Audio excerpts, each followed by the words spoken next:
The third largest employer in the city of Vergennes will be effectively shutting down at the end of the month after more funding cuts made by the federal government. The U.S. Labor Department will stop giving money to Northland's Job Corps Center, meaning its employees and students will need to figure out what's next.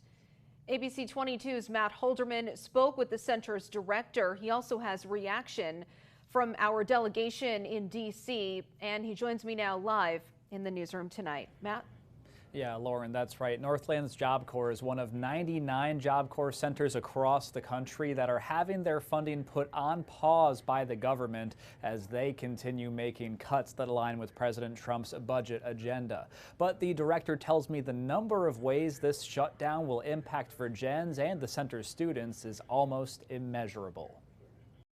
They've basically put in what they're calling a pause, but is in actuality an attempt to close the program. Michael Dooley is the center director at Northland's Job Corps in Vergennes, a federally funded program that helps hundreds of young adults find careers, many of whom are living with disabilities. At the national level, Job Corps has been around for over 60 years, but Dooley says a sudden notice from the Department of Labor last week informed them they won't be getting any more money, and they have to get rid of all of their students, staff, and equipment by June 30th. If one of the stated goals of the administration is to enhance training, vocational training and training in the trades, why would you close that program down? In a statement, U.S. Labor Secretary Lori Chavez-DeRemer explains they did a, quote, in-depth fiscal analysis that revealed the program is no longer achieving the intended outcomes that students deserve. She added National Job Corps is expected to operate at a $213 million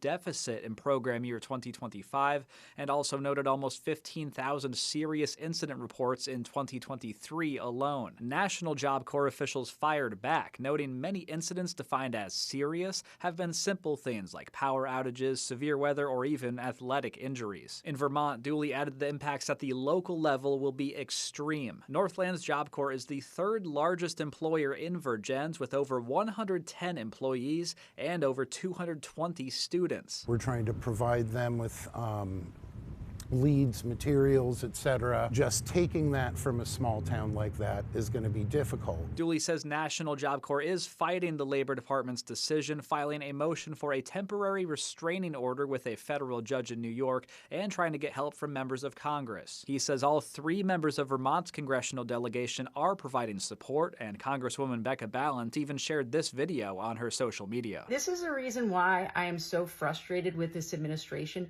They are hurting the people in the lower and middle classes, and they are catering to people at the top. And Dooley says before the program shutters in 4 weeks, they are trying to get diplomas and certifications to their students who are very close to graduating.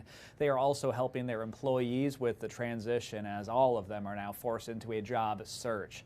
Job Corps has created a web page in an attempt to save their program as well, and if you want to view it and read more about all of this, we will have a link on our website, mychamplainvalley.com. Live in the newsroom, Matt Holderman, ABC 22 News.